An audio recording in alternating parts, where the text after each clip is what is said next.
Hey everyone, welcome back to the Pretty Spectacular Football Show. As you know, I'm Pretty Girl Daz.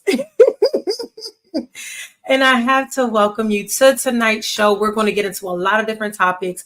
As you know, last time I had the categories. This time I got words for y'all. Because I had words and I didn't have words. So we're going to have words for y'all tonight. I am also going to go through my topics tonight. It is going to be a very, I'm not going to say it's going to be a long show.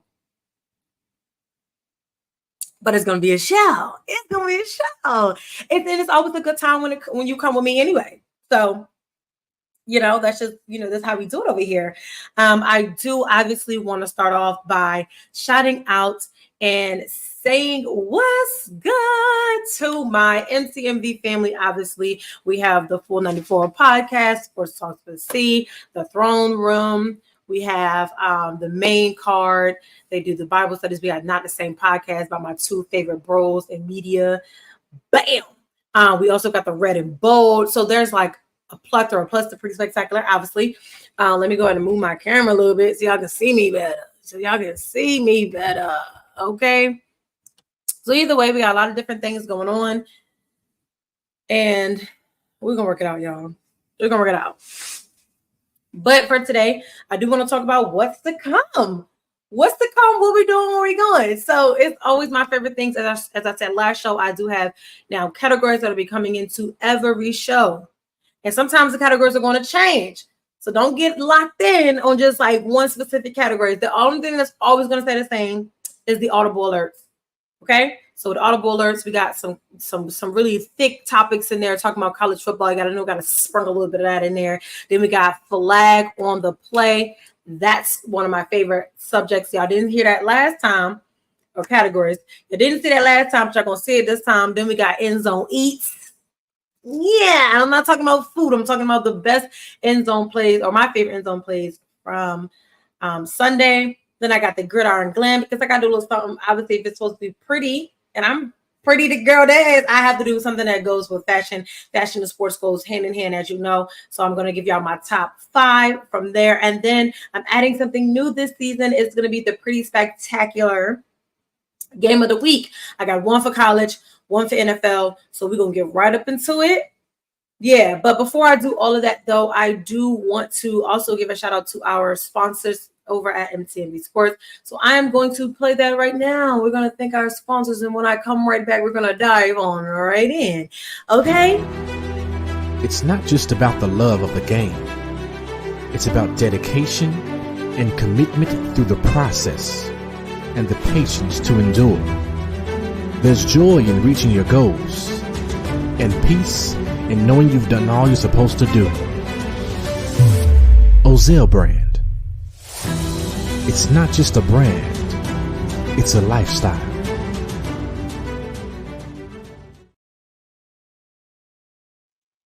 So as y'all know, it's the Ozell brand. Like I said, it's not a brand, it is a lifestyle. I don't like how I'm looking on this camera right now, so I'm going to have to adjust. And because it's recording, so guess what? Y'all gonna have to bear with me.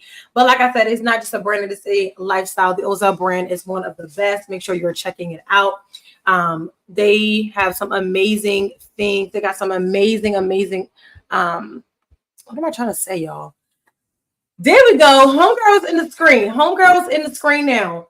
They have amazing products, and you should just check it out. So OzellBrand.com, as you saw. Now we're just going to jump right on into our topics. As I said, we're going to jump into our audible alerts. And with the audible alerts, it's really just football updates and news, things that I find that I want to talk about with you guys, and things I think that are irrelevant and important. If they're not relevant and they're not important, please understand I'm not going to talk about it.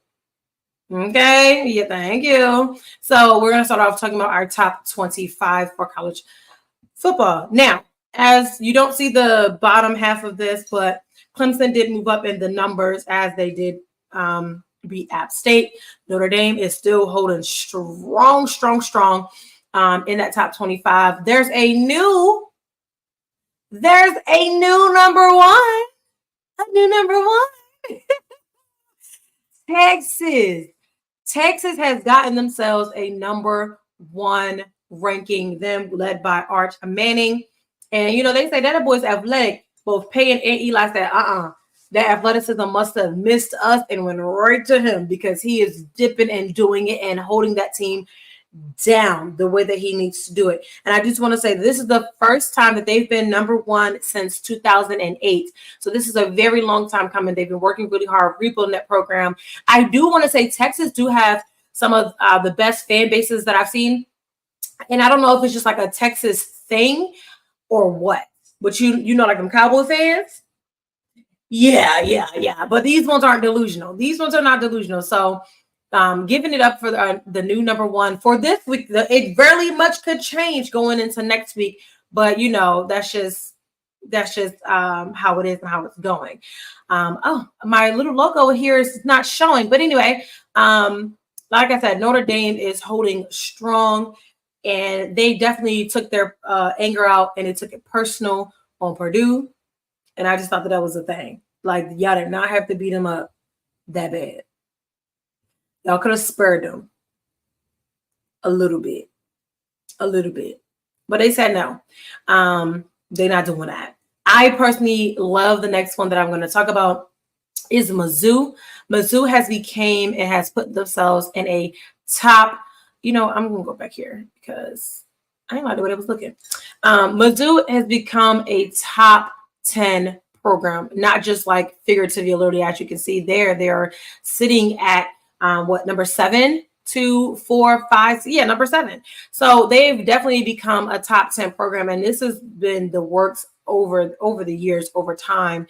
So it's just something that's been really forthcoming, and I'm pretty sure those people that are in Missouri are really super excited about it. They're like, yeah, this team is finally dipping and doing what they need to be doing, what needs to be done. And I personally like it too, because last season they came out and it was like, you know, we're just playing football. We're going to play the best football that we can play. We know that we are contenders, and now we just have to show you that we are the contenders that we're telling you that we are. And I definitely think that so far they're definitely putting their money where their mouth is, and they're definitely showing us why they are top contenders. As I said, Georgia did struggle. They struggled against University of Kentucky, and that's why they are now number 2. But there is no question on my mind that Georgia is still one of the top teams. Like I said in my previous video, they're always top 2 and normally never 2. So just because they're 2 right now, doesn't mean they're going to stay 2. So y'all know that. I don't know them Dogs fans coming at me saying, you know, whatever y'all want to say, because I don't know what y'all want to say. Okay? Yeah. But guess what? The NFL fines are back. Y'all know the NFL loves their money. Okay? They love their money, and they're going to get it by any means necessary. I have to read it because there's a list of players that got fined through. This is from through week 1. They have not fully posted the week 2, obviously, because the Falcons and Eagles played last night. So the new sets of fines will be rolling on out. But from week 1, there has been a plethora of fines. The Las Vegas Raiders had a fight against the Chargers, and it was like, yeah, y'all want to fight? Y'all going to have to pay. You got to pay to fight. Okay? So you have Marcus Epps. He got fined $11,817. Max Crosby, $11,255. Same thing with Christian Wilkes. Jack Jones, $5,472. Josh Palmer was also ejected and still had to pay 11 bands. Okay, so they said if you're going to fight and you're going to do it good and take it too far, we're kicking you out and you're going to pay the fine. So there's that. Then you have Dalvin Tomlinson. He got fined $22,511 for the hit that he had on Dak Prescott. He plays for the Browns. Y'all can't hit these quarterbacks. You can't hit the quarterbacks, especially not Dak Prescott. Darius, I don't know how to say that. I don't know how to say his name, but he is on the Giants, and he got fined $4,696 for the hip dip that he did. Yeah, you can't do that either. So know your rule book. Okay. And then the Chiefs collectively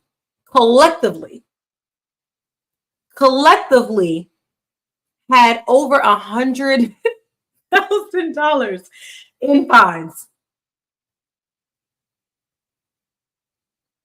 Okay? The NFL said they wanted money. And they want it on time.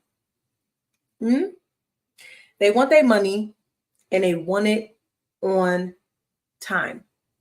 So they better get on to it.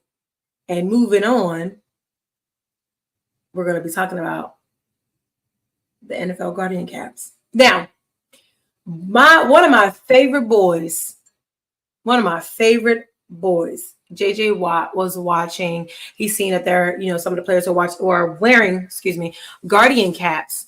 And if you don't know what these are, the Guardian caps are essentially, as you can see on this player here in the picture, and there has been a plethora of them wearing these Guardian caps. They're just like extra padding, and it looks nice and smooth, and it goes over the helmet. Lord, I couldn't say that. It goes over the helmet, and it is basically, let me not just say, it is engineered. Read it from the words that I've seen, and I did some research. It's engineered to reduce impact to the head, helping prevent concussions and other head injuries. So I know some people are like, well, it ain't gonna do nothing. I mean, it's protecting your brain at least a little bit. I do not think that it has the long term maybe, but if you can take some type of preventative measures, was talking too fast. But if you could take some type of preventative measure to avoid concussion, to avoid some type of head injury of any kind, why would you not take it? And right now they're optional. And there's been, like I said, plenty of players who's worn the Guardian caps. And really, you can't really tell, in my opinion, watching the regular game, I couldn't tell that he had a Guardian cap on until I got closer, or until the camera got in closer, until they pinpointed that this person was wearing a Guardian cap. So it's not like a thing that's distracting. It's not like the big egg crate ones they wear in practice. At least it's not looking like that. But, they're starting to implement these things for various reasons. And I think that we need to, I feel like, how can you shame somebody for wearing a cap that protects their brain? How are you upset about that? How are you mad about that? People are like, oh, they're soft. They're soft because they want to protect their head. They're trying to lower the risk of CTE. Y'all know how I feel about CTE. Y'all know how to feel about protecting your head. I feel about concussions and all of that. So the fact that this is even a part of the conversation as like it being a negative thing. And like I said, JJ Watt, Solomon was like, they can do what they want. I wouldn't wear it. And I think that it's just kind of, I just feel like that was probably unnecessary. And I feel like had Mr. Tua had a Guardian cap on, maybe some of this concussion will be prevented. Okay? So Tua is concussed again.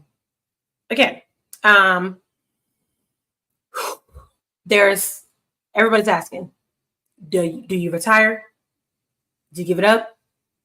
All last season, I did talk about Tua and the concussions. I kept tabs on it. I kept, just saying and voicing how I just thought it was very, very concerning. What is the resolution here? What are we going to do? What is the solution? Because him continuously getting concussions is dangerous. And it's scary. It's scary to me. And maybe I shouldn't be scared because it ain't me and I'm not playing. But it's scary, though.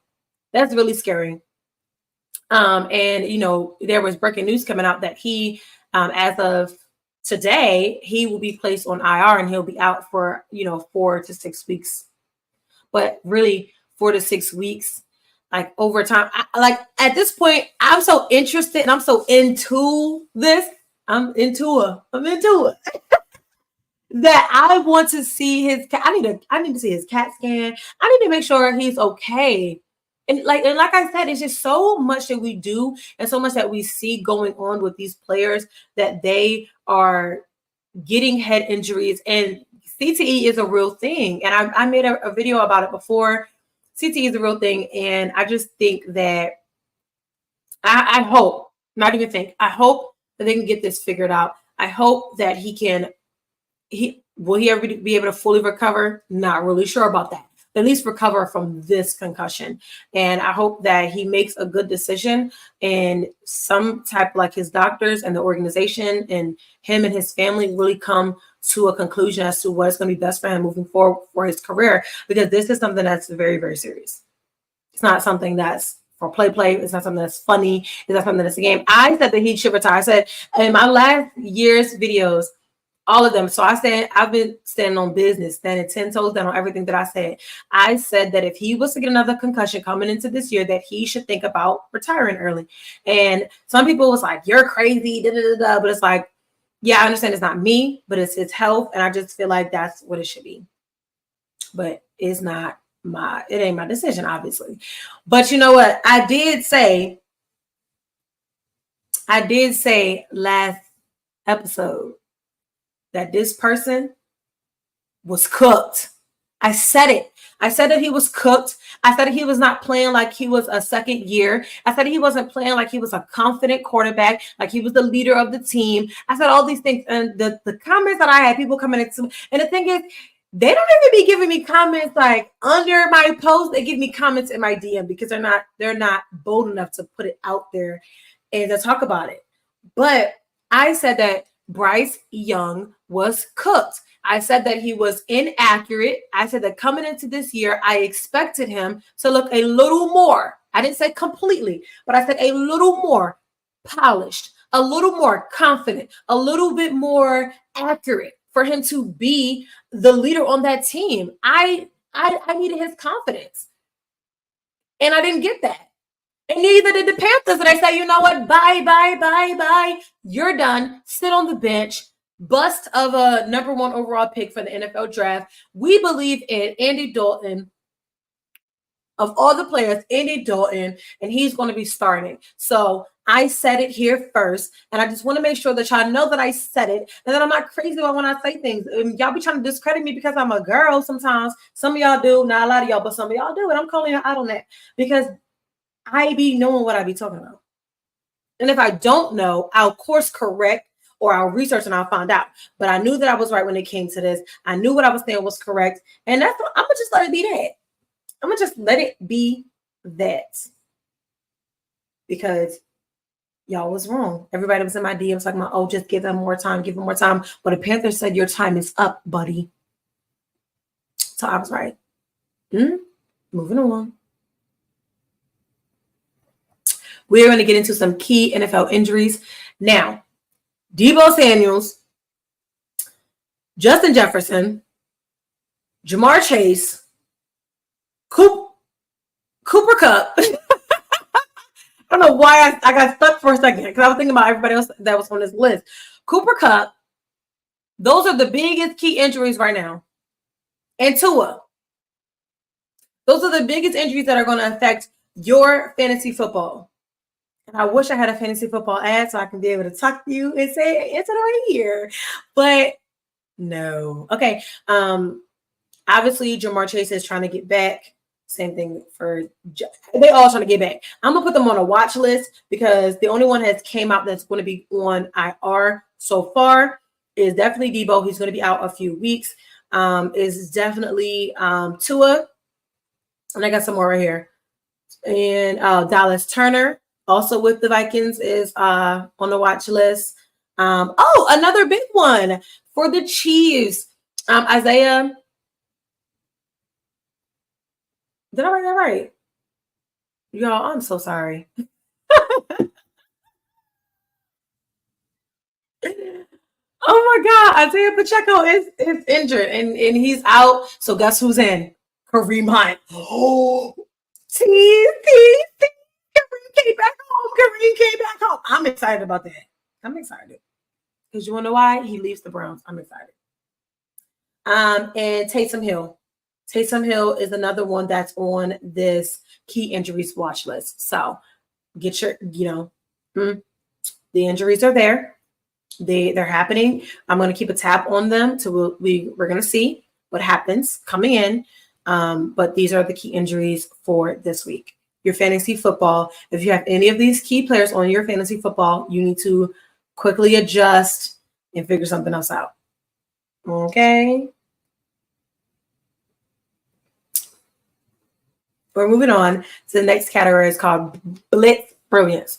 As I said before in last week's video, these are going to be plays or topics or statements or teams or something that happened that stood out and it was just like absolutely brilliant to me. And I know some people might be mad about it, but other people are not. So Blitz Brilliance is here. And the first one on the list, as y'all should have known, would have been Colorado standing on Biz Naive in my little scrappy voice. So Colorado versus Colorado State. Now, we all know that this is not one of the big games, but it's turning into one of those big games. Why? Because Deion Sanders is there. Shiloh is still out. So, he's not included into the Sanders gang right now. But Deion Sanders has went there, and no matter what people want to say, no matter what people feel as though, he has made an impact on college football in various ways. Every time, you should know that every time he has a game and it's on the TV, everybody is going to watch it. And everybody likes to talk about, all of his opponents want to talk about it. And they said that they're not clout chasing, but really they are clout chasing because they know as soon as they say something about them, Mr. Quarterback talking about the IG followers, you get the clout that you're looking for. You go viral, you get spread all around. People talk about you as if it's good or bad or the ugly. So this game has become one of the most talked about games. And for real, it would behoove me that the players would not even be from Colorado State, would not even be talking this crazy because they lost the last game. It's not even like last year they played them and they beat them. You lost last year too, bro. Like what are you talking about? What are you talking about? What are you talking about? You talking for clout. You talking for clout the same way that everybody else does around it. Got something negative to say. So you came out saying, "Oh, we're gonna see how far Instagram followers get them a win." How did your Instagram followers get you? A loss. So you should have kept your mouth shut. What did Travis Kelce say? Know your role and shut your mouth. Shut your mouth. You should have shut your mouth because they stood on business. And I know a lot of people like, oh, that first quarter they played real bad, and then they came and they showed y'all the type of football that they can play. They made the adjustments. They made some minor improvements, and then they showed y'all that they can shut y'all up and won the game. Y'all scored 9 points, bro.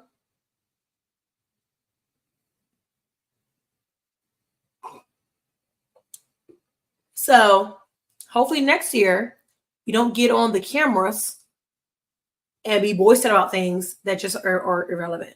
Okay. And I know people were mad. They were like, oh, Shador didn't want to shake his hand at the end because why would you? Why y'all mad because they standing on business? Y'all mad because they didn't say nothing the entire time. They let them talk about them the entire time. And y'all mad always unsportsmanlike. Well, him getting on there and talking was unsportsmanlike too. All of them that made the little video. It wasn't just a quarterback, it was a quarterback, wide receiver. Like everybody had something to say. And it was like it's irrelevant. It was irrelevant at the end of the day. It was unnecessary. Y'all didn't need to say nothing. Just show up and play the game. It's a rivalry Colorado game. For the state of Colorado, it's probably the biggest time of the year. So just shut up and play the game. It was unnecessary. And I know people going to be mad about that. I mean, just saying that. But it was just, like I said, it was unnecessary. And y'all was mad they stood on business. But I think it was absolutely brilliant. Because when somebody, it was like he said, we not doing the Michelle thing when somebody go low, we go high. He said, no, when you go low, I'm going lower. I was going to say the other word, but I can't say that right here. But we're not trying to get demonetized. So I'm going to move on, though. Malik Willis. Did y'all know? First of all, I almost panicked, y'all, because when did he get to the Packers? When did this happen? Did y'all know he was a Packer? I didn't know he was a Packer until I was watching the recaps and the stats of the game, and I was like, Malik Willis. Is a Packer? Get into it, okay? Malik Willis gets my brilliancy award for this week, not only because he came out through his first touchdown pass, and then he helped them win the game for the Packers. He's stepping in to Jordan Love's position as Jordan Love is out, as you know, as I reported last show, that Jordan is injured. What I also love to see from the Packers is that they have 2 black quarterbacks. Number one and number two. I love to see it. I love to see it. I love to see it. It's absolutely brilliant. And another thing that he gets this Brilliance Award for is because during, and you probably ever see it all over the internet, during one of the plays, it was a third down play. He got the ball, and at the end of it, he was supposed to throw the ball. But he did not. He took one for the team. He did not throw the ball because his center had threw up on the ball. So he held the ball and ran it. And then when his coach asked him why he did it, he said, well, the ball had throw up on it, and I just wasn't going to throw it like that. So not only is not only is he a great player, he's just a great person. He's a great person. How do you not like him? Like, how do you not like him? Oh my gosh. He's so brilliant. He's just brilliant. Okay, moving on. Another one. Toe tap catch. Nobody else can do it better than Davante Adams. Do you see the way? Do you see the incline? Do you see that incline? This is one of them smooth criminal Michael Jackson moves. And at the end of the day, you do not have to explain what is already understood. Davante Adams understood the assignment. He understood what needed to be done. He understood that he needed to catch and keep it inside. And I know some people are like, oh, it was a little, it wasn't as accurate as a throw. It was a little overthrown. But when you know that you are a great player and you have great athleticism and you know what you have to do because you are really gunning for that win or gunning to get that play accomplished, you know what you have to do. So Davante Adams said, I'm number one and not number two, and I got this. Period. Brilliant. Another one that's brilliant to me, as y'all know, I love me some Baby Yoda. Kyler Murray. Kyler Murray is playing like brilliance. Brilliance. You can say what you want. You can say what you want, but I brought it up last show as well. Kyler Murray is definitely playing like the Kyler we first saw when he first got into the league, when we've seen him in college. He is playing like the player that we have always known him to be. He's playing like the player that the Cardinals want him to be and need him to be. I do understand that there was some backlash when he was like, oh, it's not my job to see, Marvin Harrison Jr. And then the game after that, things change. So I get it, but sometimes you say things that you just say it. You're not thinking, you just say it. And I think that was one of those moments. But either way, he's been showing up and showing out and doing what he needs to do as the quarterback. And I love it. I love to see him doing really well. I love it. I'm going to keep saying I love it. So I'm going to go ahead and move on. Because I do love it. Another one, which would be the last one for this category. Cam Taylor, Sons Mahomes. And I said what I said. When he got the interception, and he plays for the Bengals, obviously you can see via the picture. When he got the interception on Patrick Mahomes, it was like to me, it was an energy changer. To me, it could have been a game changer. It kind of was, but obviously I'm going to talk about it a little bit later in the show. What was the real game changer? But I feel as though this interception really just kind of like kicked the Bengals into like a high gear. Like I feel as though this rivalry has been one. It's been a strong one for a few seasons, obviously now. And it's obviously always renewed every time they play.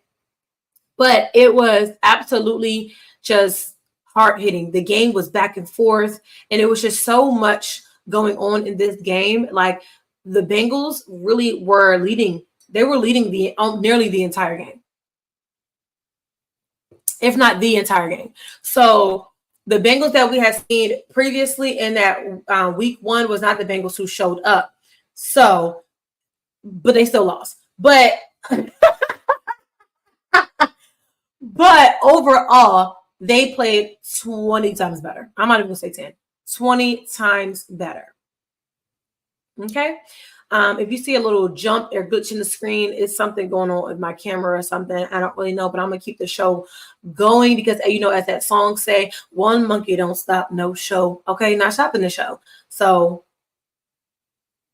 bear with me. Okay? This next category is flag on the play. Now, I'm only going to do 2 in this little section because there's only 2 flags on the play. So basically, this category will talk about either calls that we thought that were like, those are questionable, or calls that were like, this is, we got to get some question and answer. We got to get some Q&A on this one. And or a topic that I was like, oh, hold on, that's a foul. Just a foul play. Okay, so that's what this category is all about. And if you like this category, if you like any of my categories, please be sure to comment below which categories that you really like, which categories you want to see more often. And if you have any ideas, I probably won't take them, but I love getting ideas. I love getting feedback and things from you guys. So just go ahead and comment them below. I really want to know what categories you actually like so far with between this show and last show. So let me know. Okay. But the first flag on the play is Hassan Reddick being down bad, child. He down about 8 mil. I had to take a moment of silence on that one. So the Jets traded for Reddick to come over to play, obviously, from the Eagles. That, they already had trade terms already in agreement and everything. So everything was supposed to be cool. He was supposed to show up, come be the player that you say that you are and you want to show to the world. The Jets are waiting for you. And the man in this picture with him is the Jets GM, Joe. We did it, Joe. But obviously they wanted him for a reason. So it came out to he didn't come to camp, he didn't come to OTAs, he didn't come to anything. And he's already missed the entire preseason, and now he's missed 2 of the games, obviously coming into week 1 and 2. And they're still waiting for him to show up. The Jets are like, we don't regret our decision to trade for him. We wanted him for a reason. We're just waiting for him to show up. And if you don't want to show up, then we'll keep docking the fines. I know some people are like, well, it's up to the Jets. Just go ahead and release them or do something about it. But the Jets are like, no, we want him. So he need to come play. And I made a post about this too. And I had people arguing with me in my DMs about what I said. I said that this was a loser tactic on his part. And I said that because I understand wanting your way. I understand feeling like you deserve more. I understand, wanting to be the guy, who makes the decisions for himself. I get all of that. But at the end of the day, you're now down about $8 million. So you are losing money, and he doesn't seem to care, obviously, because he's out there living his life and living his big one. But the one thing NFL was always going to do is get their money. So you're out living your best life, not showing up, and you think that they're going to talk to you, or you think that you're going to win this battle by sitting out and holding out. And in the end, they may be like, at some point, okay, cool, forget it, bye. But then you're going to be what, 20 mil in the hole? Because every time you miss, you keep owing them money. I understand if you want to hold on, you want to get your way, but you should be playing while still in talks and having conversations. You should be out there showing them why you deserve to get the money that you're asking for. You should be playing, because at the end of the day, holding out is really only hurting you. It's only hurting you in the end. Him, not you, but you know what I'm saying? Like, it's only hurting him, because what are you doing? What are you doing, bro? This whole situation has gone too far. It's gone too far. On both sides, it's gone too far. But at the end of the day, the trade was made. Terms were agreed to. You should have at least showed up. Figure something out. But you gotta, if you want them to talk to you, you gotta show up. So that's my flag on the play there. Okay. The next one, and I gotta adjust the screen a little bit more. So the next one is going to be, let's say it's supposed to be I didn't skip to end zone eats, but let's go back here, because my next flag on the play I had was the call with the Chiefs game, because that is important. So I don't have, I don't know. We're gonna show the video. So let's show the video, y'all.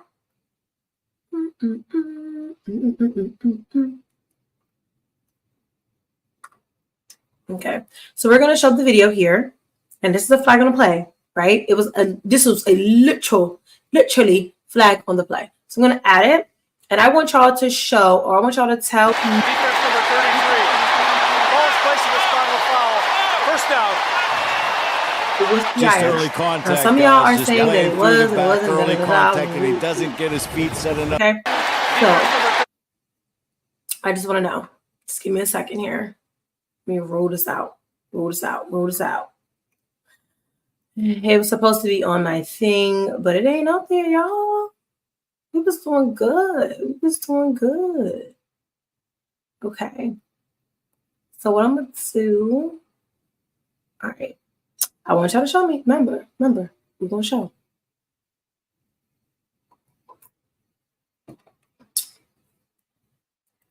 Okay. Sometimes technology does great and sometimes it does not. So let me see. It's not trying to play for me, y'all. I'm gonna go here back to my home screen here. And then we're gonna add this to the stage to see if it'll work this way. It was working earlier, y'all. But that's how Get his feet set enough. Okay. So what I'm gonna do is like this. Boom. Just early contact. Okay, so playing through the back early from here, as you see Joe Burrow makes a reaction. So it comes out. We're gonna replay it. I had the screen recorded for my phone. So look, watch the play. So it was pass interference. You see the play at the top. Boom! Boom! Bengals play. Just early contact, guys. Just playing through the back, early contact, and he doesn't get his feet set enough. Knock some clean out, right? And understandably, right? So this was, trying to figure out, was it flag on a play, right? So was it a flag on a play? Was it a flag on a play? Some people are like, that was not PI. That was not PI. Other people are like, are you blind? It was definitely PI. He got there too early. And then he hit him. You made contact with him too early. Yes, you're allowed to play the ball. But you played the ball too early. So it's PI. Flag on the play for PI. I think it was the right call. I know that call set up the Chiefs. As you see, the score was 25-23. They were going to lose that game, okay? They were going to lose that game. And I understand why people are like, nah, that PI call was just perfect. It was just in time, but the player just made a bad mistake. And he got there too early. And he played the ball too early. And then he hit him, which made him unlikely to catch the ball. And the ball was not overthrown. The ball was perfect the way that it was. So I think that was a good call. I think it was a good call. Yeah, don't eat me up in the comments. Y'all. Don't eat me up in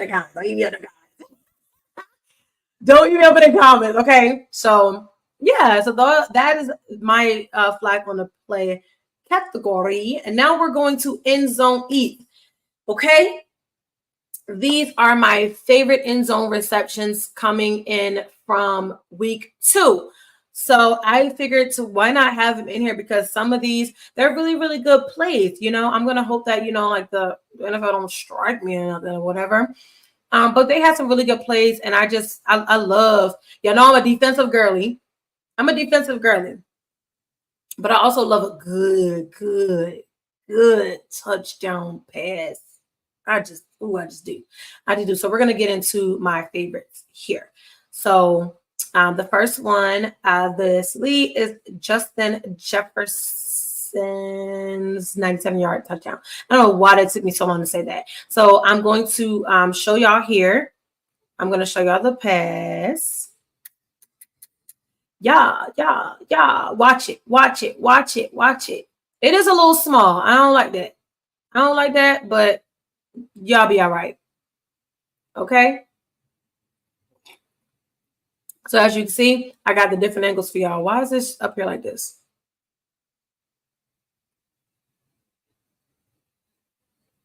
Well, we don't want to remove it. So anywho, what if I hover over it? Hover behind it. There we go. Now y'all can fully see it. Like I said, y'all bear with me. Okay. Y'all know I ain't never add no video clips into my stuff, but I'm adding this time. I'm about to be eating with y'all all season. So as y'all see the play, I'm gonna play it for y'all one more time because the thing wasn't away. It was a little disturbing. As you see, 97 yards. Boom. Boom. Justin's out. He's out. Right. First of all, the ref is running faster than number 27. The ref at this point should have just made the tackle. Should have just made the tackle. Okay? Because the ref did what he needed to do. He said, "You're not about to say I'm slow. Y'all got me bent. You're not about to say I'm slow. I'm not slow." I mean, I think that was he ate that. My next one is Shaheed. First of all, you know what? I'm gonna show y'all to play. I'm gonna show y'all to play. I'm gonna show y'all to play because Shaheed definitely did that thing. Okay. Going deep, Shaheed. He's got it. Touchdown, New Orleans.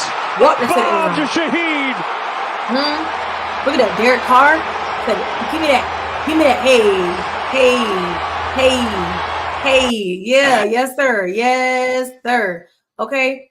So that was probably one of my favorites of the entire day. I think that Justin Jefferson. Oh, going back to Justin Jefferson, that was his longest play of his career, and now he's injured. So there's that. The next one, Marvin Harrison Jr. with his 60-yard touchdown reception. So listen, Kyler said, "I heard what y'all said." Okay, I heard what y'all said. And I'm going to make it right. I'm going to fix it. And they fixed it. See? Bang! Perfect throw. Perfect reception. Stretch and reach for the touchdown. Woo, woo. So, yeah. That was like that. I liked that. I love the fact that I got to see Marvin Harrison now being more open, getting those receptions, getting those passes. That was lit to me. And it shows you the route that he ran. Perfect route. He just really burnt whoever that is. Number 3. I don't know who that is. Number 3, burnt them. That's what he did. Okay. He said, "Don't believe me, just watch." Yeah. So, okay. Now, what is an end zone eats without DK Metcalf? What really? What is it? You cannot have it. You cannot have one without having DK Metcalf up here. So obviously, let me show y'all his reception. 57 yards against the Patriots on the road. Bam, walks it in the zone. First of all, who was guarding him? Who was guarding him?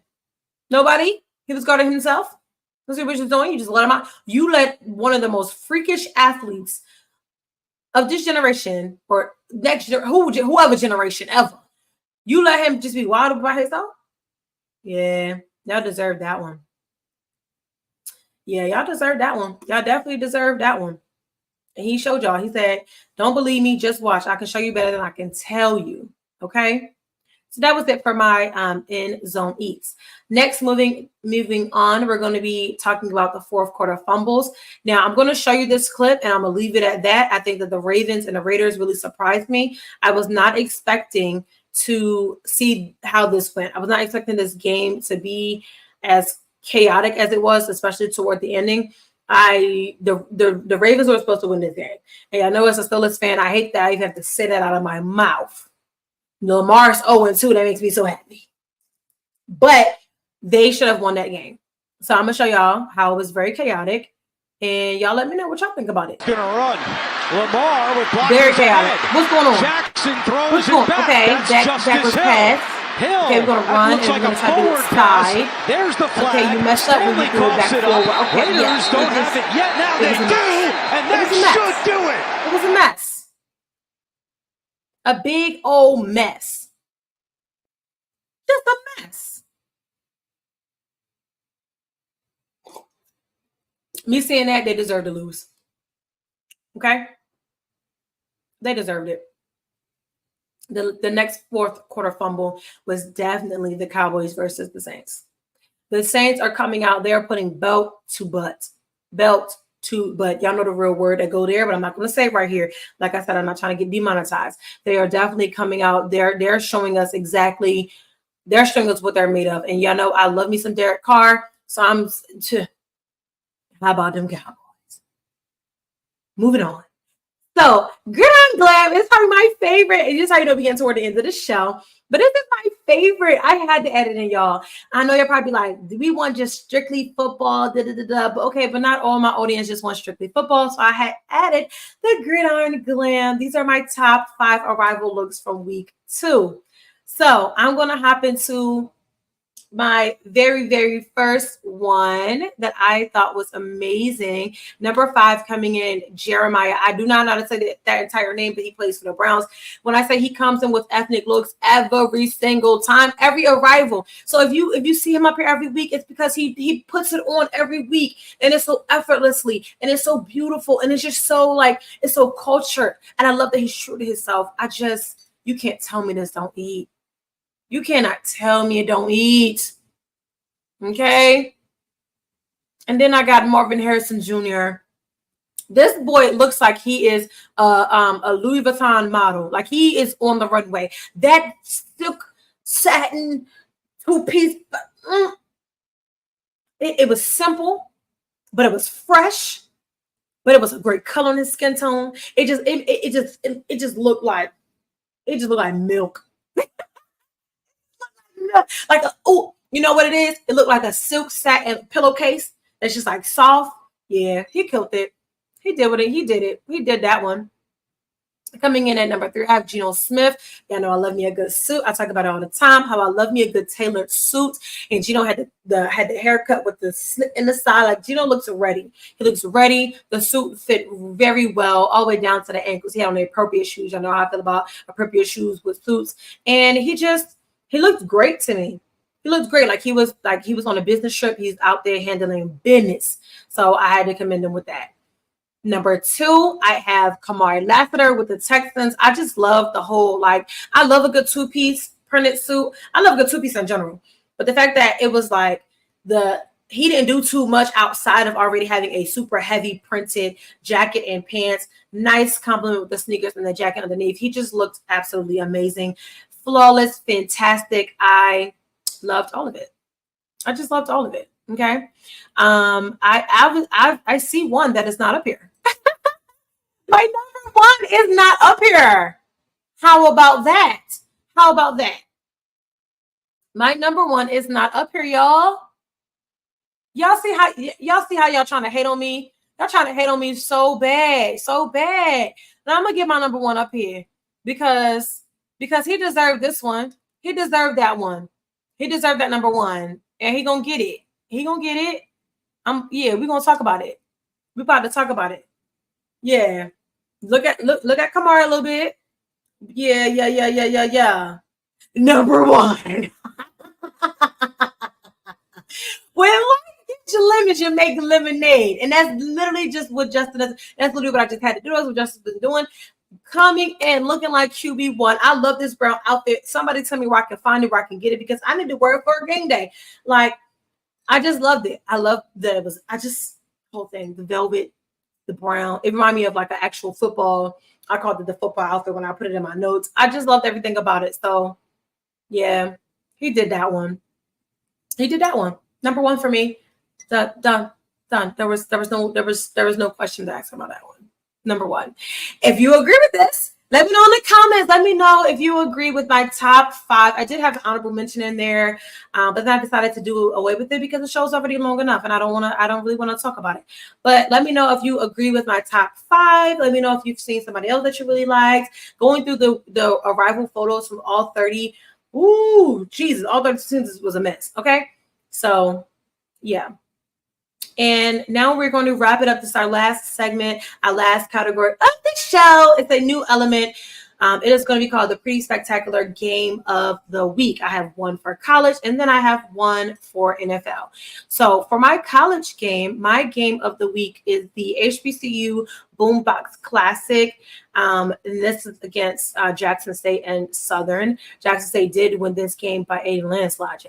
But to me, it's just, this game is like one of the most talked about games, especially in HBCU. It's one of the most talked about, waited for classics ever. And I just thought that they definitely needed their highlight, and they sparkle and they shine because they literally put on a good game. And a lot of people go for the bands. Excuse me. So it's just this game is just one of one, cannot be outdone. And that's just my opinion. I stand 10 on that. And then my NFL game of the week obviously was the Bengals and the Kansas City Chiefs. I did have another one. It was actually going to be the Ravens and the Raiders, but then when I saw how chaotic it was, I thought that is not my game of the week. This game to me was highly, highly competitive, back and forth, a rivalry that we still know is very much still going on. So this was a game that I personally enjoyed. I actually got to sit and watch it as I was at the airport. And I was like, ooh, I was clutching my pearls because it was just great plays going back and forth. And again, Patrick Mahomes, he knows how to lead the pack. How about that? Okay. So here are my final thoughts for the show. I am looking forward to see what is the resolution that comes with Tua. I really hope that this concussion thing really just doesn't have a negative impact even more than it already has had on him in his career. I'm looking forward to see what more Kyler Murray can do and how he really continues to shine. And if the Cardinals are going to be a little bit more competitive, we don't really know. I can't wait to see Justin Jefferson get back out there. I know he has an injury, but that 97-yard reception is just a highlight to show you guys of just how he continues to get better each and every season. In terms of college football, y'all know anytime Uncle Deion's on TV, I'm going to be watching. So there's that. I will be covering Clemson University this weekend. We're excited about that. So yeah, we got a lot of football. We're not even in the thick of football season, to be honest with you. Like, we're only in the first beginning few weeks of football. So we have a lot more football to go. Make sure you are tuning in Tuesdays, 8:30 on MTMV Sports, as well as